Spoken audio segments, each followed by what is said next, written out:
Hi guys, welcome to Sit Down With Seamus, episode 2. Today we are joined by Fieldsy. She's a ballad singer, she's a rebel singer, she's amazing. She's going to talk about her career, she's going to sing a few songs. She's brilliant. Make sure to check her out on all her social media platforms. Can't wait to talk to Fieldsy. This episode is brought to you by Pit to Pit.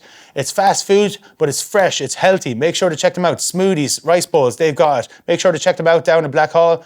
Today the podcast is recorded in Ambrook House Hotel. We're here at the Georgian House. If I may say so myself, it's not a bad little venue, slightly biased. Let's go on with the show. Episode 2 of Sit Down With Seamus with Fieldsy. Welcome to episode 2 with Sit Down With Seamus. I am here with the ballad singer, the rebel singer, the one and only Fieldsy. How are you, Fieldsy? Great, how are you? Oh, brilliant. Even better now that you're here. The superstar. She's got TikTok, Instagram, Facebook.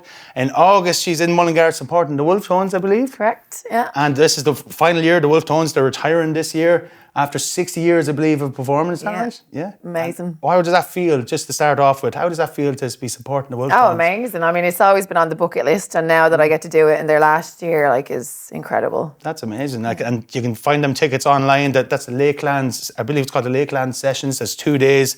It's the first weekend of August, I believe, Saturday and Sunday. I think 5 are playing on the Saturday. Yeah. A bit different from the old Rebel trad scene, but still worth seeing nonetheless. And then you have Sunday, you have Fields, you have Gary O'Brien, then you have the Wolfe Tones. So that's a brilliant weekend. Make sure to get tickets for that.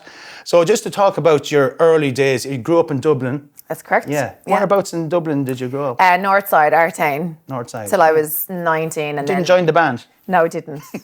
Went out on your own? Wasn't quite into that style. But we moved out to Westmeath when I was about 19, yeah. 19? Yeah. And this Dublin accent seems to be holding on strong though since... Yeah, I don't think you can ever get rid of a Dublin accent. It's holding on. There's no Westmeath twang there at all, is there? No. No Killucan twang or anything? No.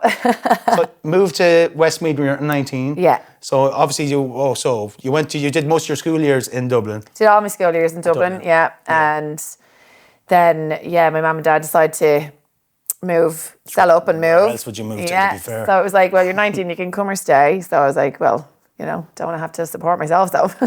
Let's go. Let's go. But I did commute up and down because I was still working in Dublin for a long time afterwards, Yeah, so you're in Killucan in Westmeath now, just in case people aren't familiar with their Westmeath geography. We're in the Ambrook House Hotel in Mullingar here. I may as well use these connections when I have them. We're in the beautiful old house, those weddings, christenings, communions, you name it. That's enough of a plug for the Ambrook. And so, 19 years old in Westmeath. And so, when did you start getting into music? Or when did you start playing music? Was it very early on? Like from a really young child. I did different things. I was in girl bands. I was in...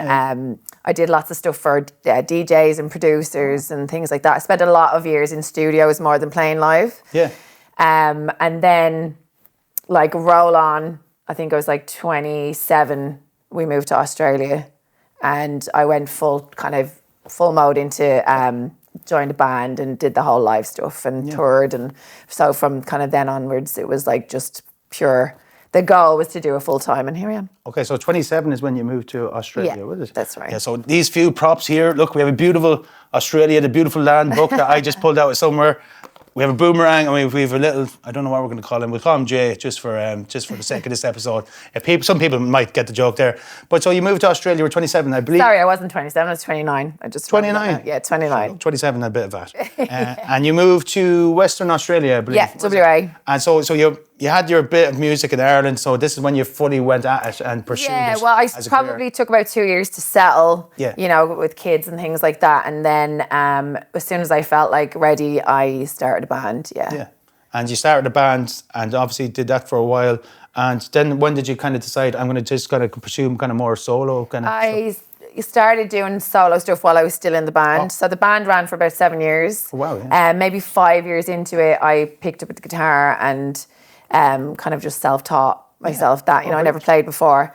Wow. Because I wanted to go down a little solo route, and doing both was too hard. So I we eased off, great friends with the band, and it was just more of a fun thing, even though we did tour and it was hectic, but they were all really supportive, and we'd hit our peak, and you were you know what, it's good, we'll end this now and I'll go my way, sort of thing. Yeah, and you were playing in, around that time, Western Australia, you were playing in places like Perth, obviously. Yeah. You're going over to Fremantle, or Frio as the Australians would call it as well. Yeah. So you're just going into between all these different places. We did lots of regional stuff, and we also did tour Sydney and Canberra, and we played at like in Byron Bay and stuff like that. Yeah, nice area. Yeah, it was really fun. So it was good. How did you get kind of into? Was it just when you were getting into kind of rebel or ballad music? Was that always something from early age in your family? Something you would have been around? Yeah, I would have been around it. Like my mom was a huge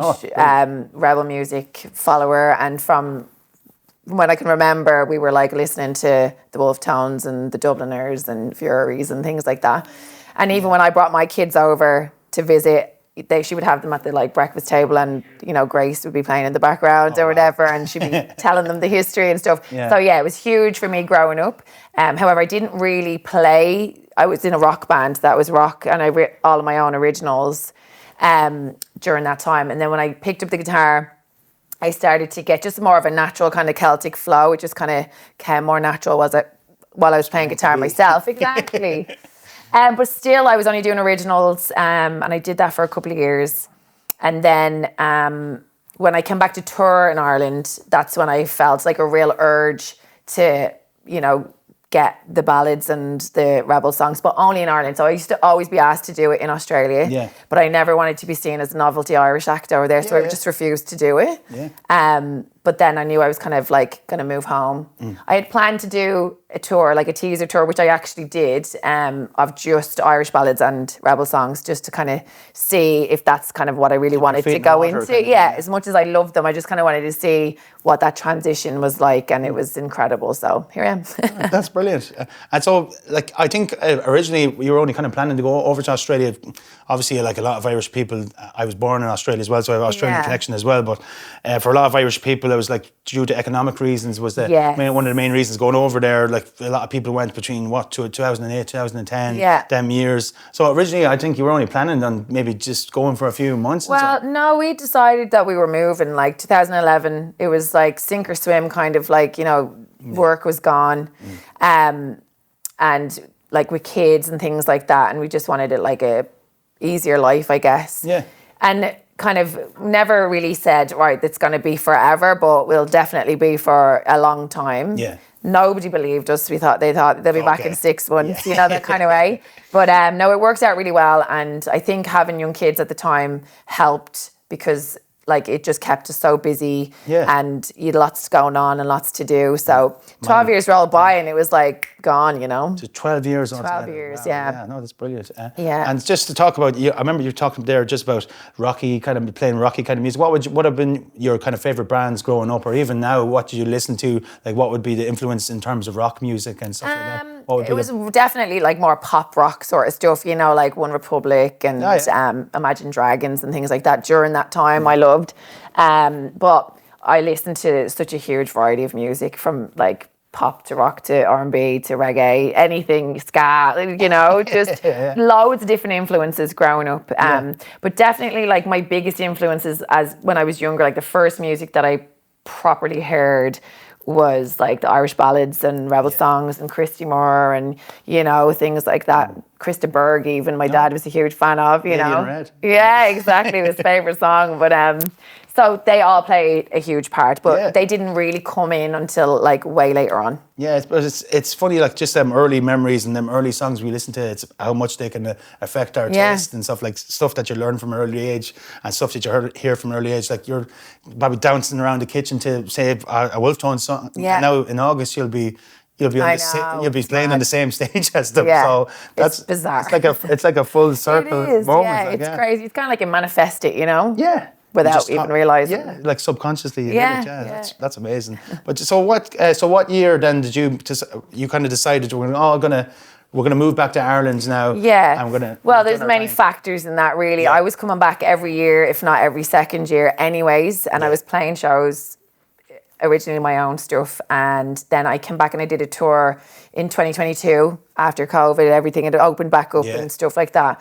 And I think that time was a real eye-opener as well, like when you can't even get back to visit home. No. You're kind of like, whoa, it's a big realisation that you're so far away, Definitely. So I did like a 3-week tour with 2 of the girls that I played in a band with in Australia. They come over as well. It was amazing. We did like Electric Picnic, The Fla, played here, You did? One of the memorable moments of The Fla. Yeah, and it was just a really like, I guess it was a big moment for me, because I thought, wow, I could actually be way more kind of successful and busy in Ireland doing my music than in Australia. So that was one factor. And so then I decided I was going to come back and do a little teaser tour of just the ballads and the Rebel songs the next year. But life has, other ideas. And unfortunately, my mum passed away during that time, like 5 weeks after I'd come back. Yeah. So I decided, right, that's it. That's like my, message that I need to get back, and Ireland was calling, sort of thing. So that's what happened. Yeah. I'm sorry to hear about your mother. Yeah, thanks. Sorry to bring the mood down, but that's life. Unfortunately, it is life, and when you live so far away, that's the inevitable, and that's the thing that you always just push to the back of your mind. And when it does happen, you go, do you know what? What's more important? And at this stage of life, and my kids are older, it's family. So we might get Fieldsy to sing a song now. It's a Christy Moore song, or made famous by Christy Moore anyways. Right. I grew up in Kildare, so he's a god down there, and we all love him. And Fieldsy does a magnificent version of Ride On. So we're just going to let Fieldsy get set up, and we're going to do Ride On by Christy Moore, Fieldsy's version.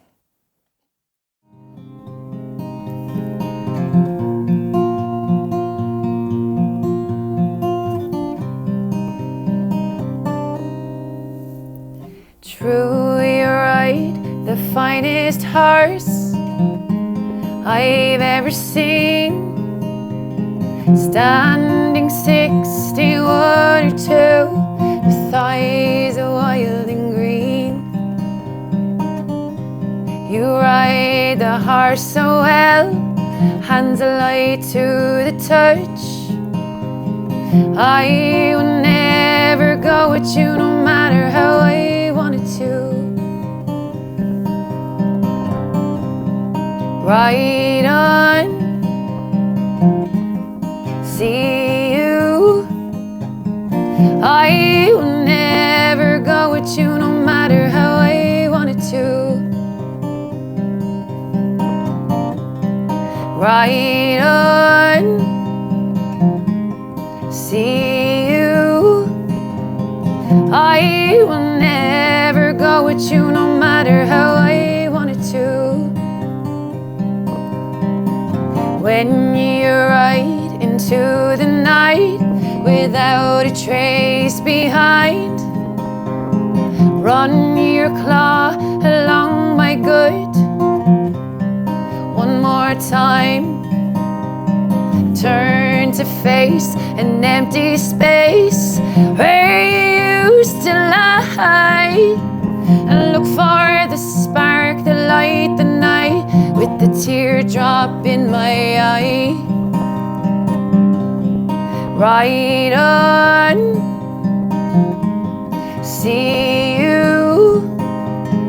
I will never go with you, no matter how I wanted to. Ride on, see you. I will never go with you, no matter how I wanted to.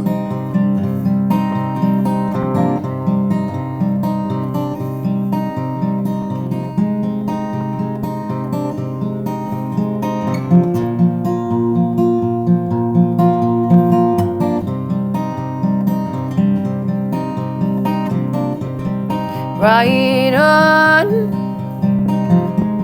see you. I will never go with you, no matter how I wanted to. That was amazing. A fantastic performance. Christy would be proud, and I can speak on behalf of Kildare people. They would be proud as well. Ride On, we love it. It's a brilliant song. Well done, Fieldsy. Thanks very much. It's just natural. But we just want to talk about, so you talked about earlier about coming back to Ireland, and just you did 2 years of the Fla. I think the first year you kind of had your band with you at the time. Yeah, we weren't even booked to do the Fla. We had kind of finished gigs at that stage, and the girls were obviously over, and Madeline, who is Australian, but she's like, her dad was Irish. Yeah. She used to do the Fla when she was younger, playing violin.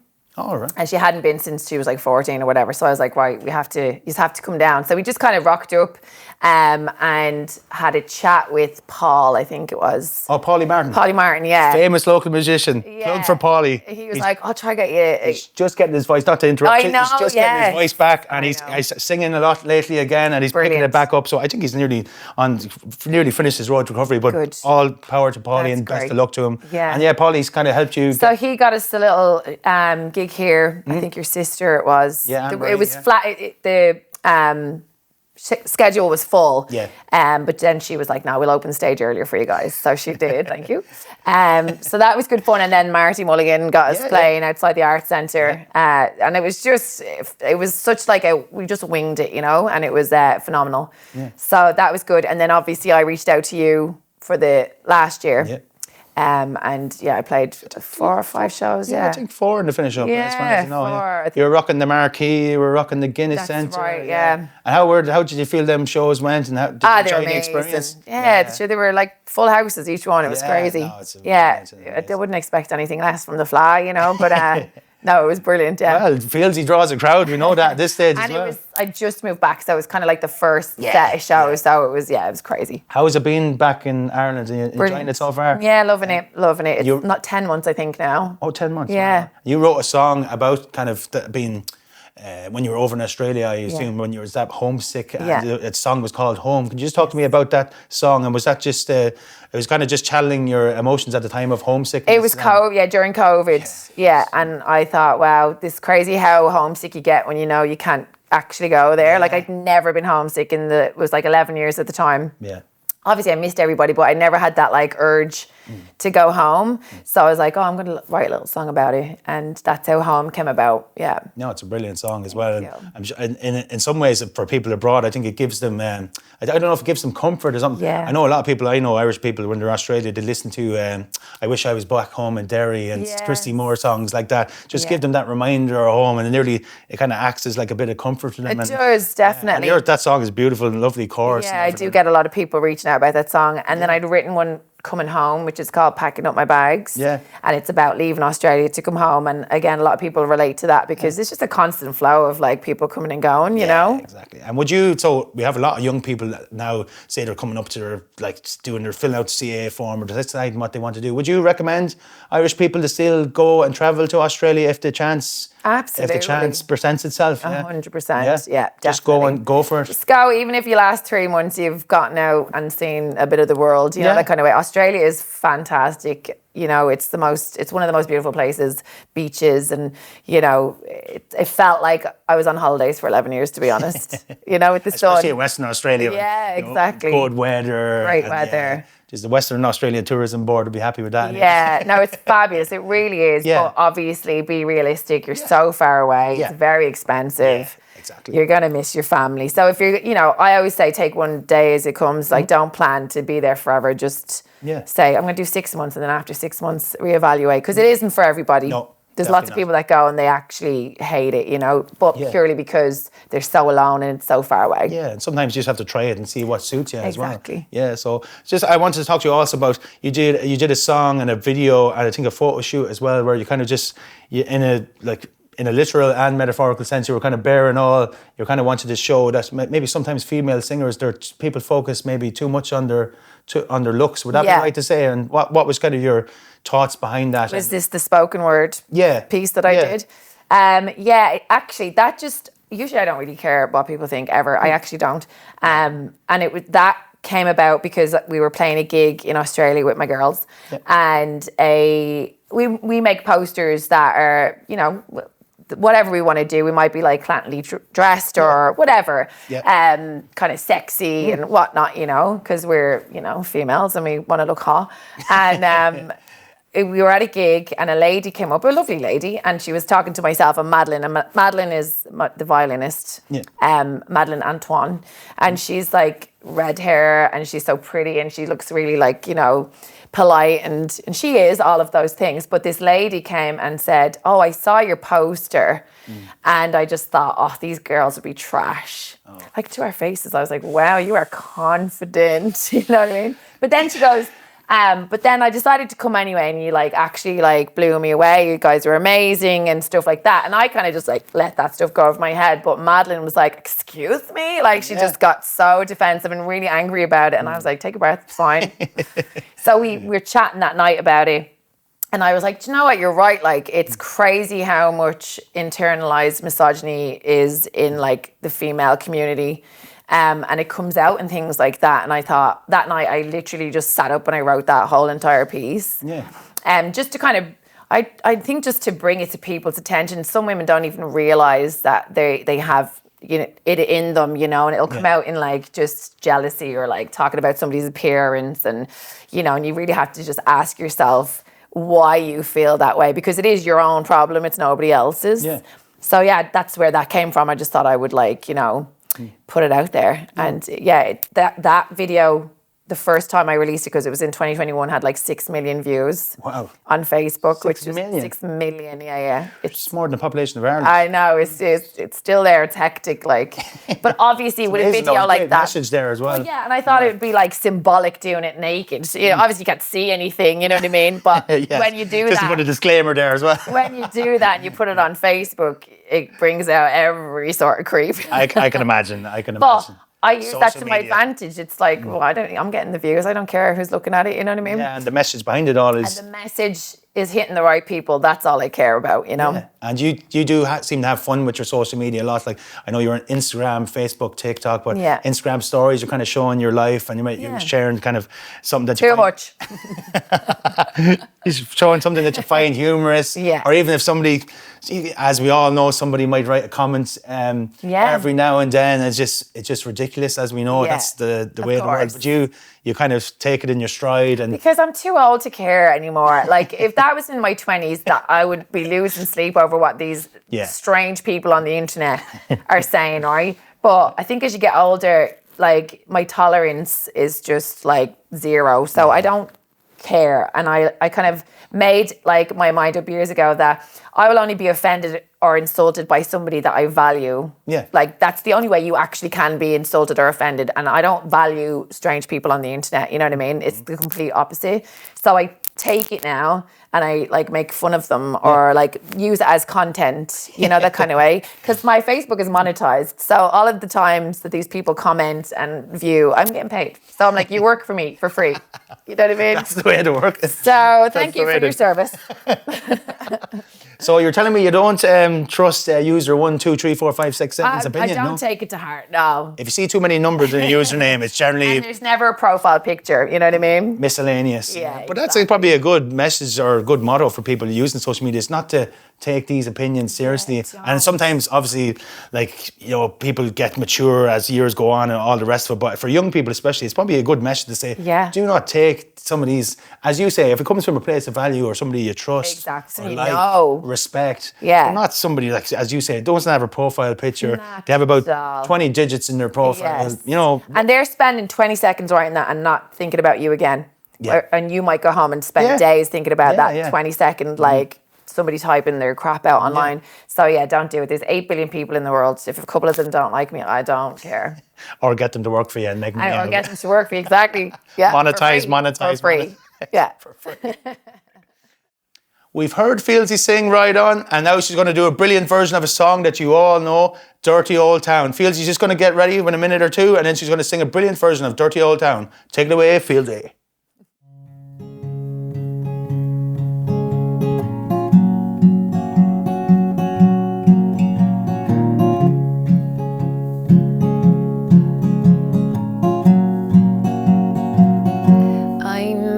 My love by the gasworks wall, I dreamed a dream by the old canal. I kissed my girl by the factory wall. Dirty old town, dirty old town. Clouds are drifting across the moon. Cats are prowling on their beat. girl on the streets at night. Dirty old town, dirty old town.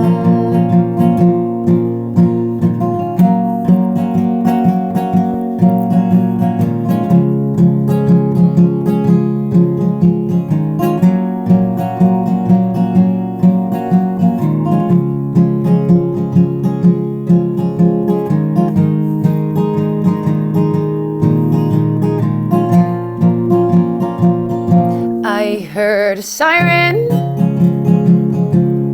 from the docks, saw a train set the night on fire,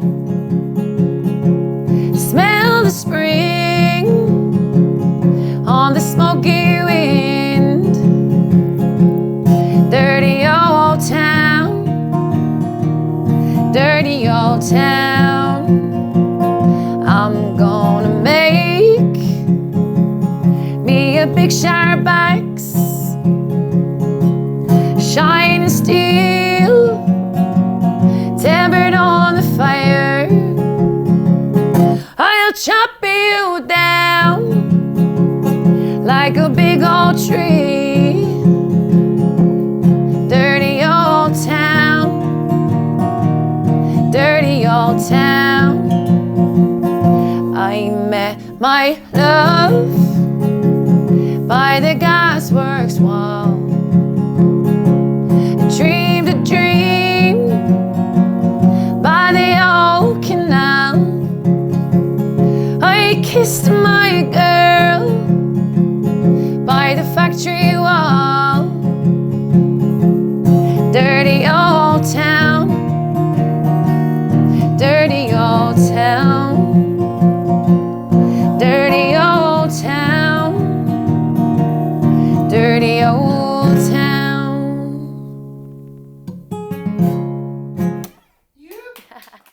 So, Fieldsy, you appeared recently, I believe, on Virgin Media as well. Can you just talk to me about that? You were singing live on air. Yeah. And how was that? And how was like the process? And how did they even contact you to be on it? What just describe the process of how it happened? It was great. I had somebody contact them to have me on it, which was great. And it was a really fun process.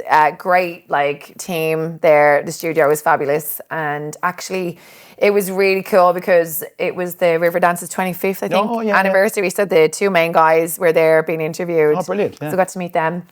Great stuff. And it was just a fun process. Brian Dowling is fab, you know. So it was good. It was good.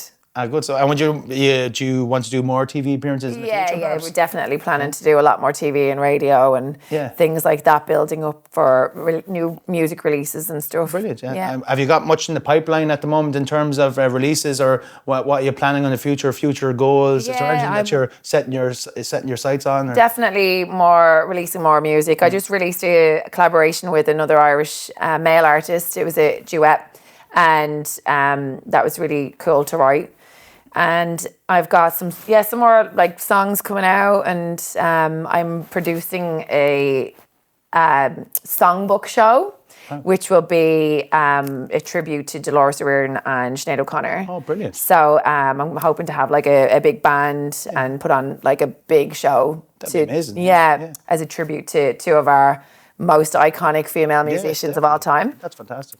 So I'm hoping to do that. I did that in Australia. I did a tribute to the Cranberries and the Corrs, and it was huge. Obviously, a lot of Irish community over there. Course, I'm hoping to bring that kind of aspect around Ireland. That's really either cool. late this year or early next year. Yeah. I believe there could be a show in the Anbrook in the pipeline as well. There's more details to be confirmed. Yeah, definitely. We'll see what happens, possibly in November, but we'll have to wait and see with that. Yeah, absolutely. Just stay tuned if there are more details to be released at some stage. Yeah. So hopefully we could have Fieldsy here.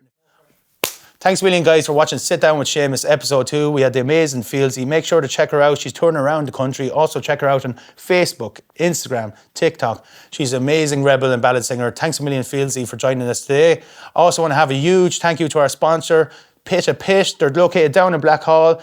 It's healthy, fast food, fresh ingredients, amazing foods. Check them out. Also want to thank Dan Brook for providing this Georgian house. I have a few connections there to help me today, but a bit biased, but it's a lovely venue. And lastly, I just want to thank Blue Door Agency. Amazing setup, amazing production. Thanks a million, guys, as always. And we look forward to episode 3 of Sit Down with Seamus. Thanks a million for watching. Pa!